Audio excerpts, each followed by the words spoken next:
வேலைக்கு போற பெண்கள் இருக்க வீட்டுல சண்டேனா முதல் வேலை ஒரு வாரத்துக்கு இட்லிக்கு மாவாட்டணும். அதுதான் ஃபர்ஸ்ட் வேலையா இருக்குங்க. ஆனா நான் சொல்ற மாதிரி பண்ணீங்கன்னா சண்டேக்கெல்லாம் வெயிட் பண்ண வேண்டாங்க. வார நாட்கள்லயே ஏதோ ஒரு நாள் சாயங்காலம் டிஃபன் செய்யற டைம்ல மாவாட்டிடலாம். நிறைய பேர் ரேஷன் அரிசி ப்ரப்போர்ஷன் கேக்குறீங்க. ரேஷன் அரிசியும் இட்லி அரிசியும் சேர்த்து நான் இன்னைக்கு பண்ணிருக்கேன். சூப்பர் சாஃப்டா இட்லி கிடைச்சிருக்கு. நான் இப்ப காமிக்கிற டம்ளர்ல 2.5 டம்ளர் அளவுக்கு இட்லி அரிசி, 2.5 டம்ளர் அளவுக்கு ரேஷன் அரிசி, ரேஷன் புழுங்கல் அரிசி எடுத்திருக்காங்க. பச்சரிசி சேர்க்கல. இந்த 1/2 டம்ளர் எடுக்கிறது மட்டும் கரெக்டா எடுத்துக்கோங்க, அதிகமா எடுத்துறாதீங்க. இப்ப நீங்க 3 டம்ளர் இட்லி அரிசி, 2 டம்ளர் ரேஷன் அரிசி, இல்ல 3 டம்ளர் ரேஷன் அரிசி, 2 டம்ளர் இட்லி அரிசி எப்படி வேணா மாத்திக்கலாம். மொத்தமா 5 டம்ளர் அரிசி. அதே டம்ளர்ல 1 டம்ளர் நிறைச்சு வெள்ளை உளுந்து, 1 ஸ்பூன், பெரிய ஸ்பூன்ல 1 ஸ்பூன் நிறைச்சு வெந்தயம் எல்லாம் சேர்த்து ஒரு 2-3 தடவை கழுவிட்டு குறைஞ்சது 6 மணி நேரம் ஊற வைக்கணும். இப்ப கிரைண்டர்ல கரெக்டா 1/2 லிட்டர் அளவுக்கு தண்ணி ஊத்துறங்க. இப்ப இதோட ஊறினதுக்கு அப்புறமும் ஒரு தடவை கழுவிட்டு தண்ணி வடிச்சு வச்சிருக்க அரிசி உளுந்து வெந்தயம் எல்லாம் ஒன்னாதான் நான் ஊற வச்சிருக்கேன். ஒன்னாவே நீங்க சேர்த்திக்கலாம். இது பாத்தீங்கன்னா என் கூட ஒர்க் பண்றவங்க சொன்ன மெத்தடுங்க. இந்த மெத்தட் தான் நான் ரொம்ப நாளா ஃபாலோ பண்ணிட்டு இருக்கேன். எனக்கு ரொம்ப நல்லா வந்துட்டு இருக்கு இட்லி. ஆனா அவங்க சொன்னது 5020 அரிசி, 4 டம்ளர் 1 டம்ளர் உளுந்து சொன்னாங்க. இப்ப நான் நார்மல் ரேஷன் அரிசியும் இட்லி அரிசியும் எடுக்கிறதுனால 5 கொண்டு எடுத்திருக்கேங்க. நல்லா சைட்ல எல்லாம் எடுத்து விட்டுட்டு மூடி வச்சிட்டீங்க அப்படின்னா நீங்க 1/2 மணி நேரத்துல இருந்து ஒரு 40 நிமிஷம் ஆகுங்க. பக்கத்திலே நீங்க கிரைண்டர் பக்கத்திலே வர வேண்டாம்.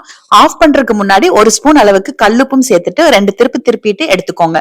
மாவு எடுக்கும் போது கிரைண்டரை ஓட விட்டுட்டே எடுத்துக்கோங்க. மாவு கெட்டியா இருக்கும் போது மட்டும்தான் இப்படி எடுக்க முடியும். நான் எப்பவுமே 2 பாத்திரத்துல எடுத்து வச்சுக்குவேன். இந்த அளவு பாத்தீங்கன்னா 3 பேர் இருக்கிற ஃபேமிலிக்கு 2 நேரத்துக்கு இட்லியும் 1 நேரத்துக்கு தோசைக்கும் அவ்வளவுதாங்க வரும். ரொம்ப நாள் மாவாட்டி ஃப்ரிட்ஜ்ல வச்சு யூஸ் பண்ணக்கூடாதுன்னு சொல்றாங்க. அதனால எனக்கு இந்த மெத்தட் ரொம்பவே ஈஸியா இருக்குங்க. மாவு சுத்தமா எடுத்துட்டு 1 டம்ளர் தண்ணி அப்படியே கிரைண்டரை ஓட விட்டே ஊத்திட்டோம்னா நமக்கு அந்த சைட்ல இருக்கிற மாவு எல்லாமே வந்துரும். அதையும் அந்த 2 பாத்திரத்துல கொஞ்சம் கொஞ்சம் ஊத்திட்டேன். ஒரு பாத்திரத்தை ஃப்ரிட்ஜ்ல வச்சுட்டேன், ஒரு பாத்திரத்துல வெளியில வச்சுட்டேன். ஃப்ரிட்ஜ்ல இருக்கிறது பாத்தீங்கன்னா எனக்கு எப்ப தேவையோ அப்போ முன்னாடி நாள் எடுத்து வெளியில வச்சுக்குவேன். இப்ப நான் வெளியில வச்ச பாத்திரத்துல இந்த மாவு பாத்தீங்கன்னா சூப்பரா புளிச்சு வந்துருச்சு. அடுத்த நாள் காலையில நல்லா கலந்து விட்டுட்டு கொஞ்சமா தண்ணி, ஒரு 3/4 டம்ளர் அளவுக்கு தண்ணி ஊத்திருக்கேன்.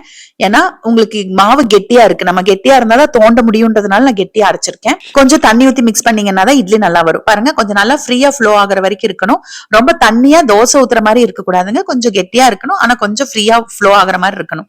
இட்லி பாத்திரத்துல தண்ணி ஊத்தி வச்சுட்டு தண்ணி கொதிச்சதுக்கு அப்புறமா நீங்க இட்லி ஊத்தி கரெக்டா 5ல இருந்து 6 நிமிஷம் விட்டீங்க அப்படின்னா சூப்பரா இட்லி ரெடி ஆயிருங்க. நீங்க செக் பண்ணவே தேவையில்லை.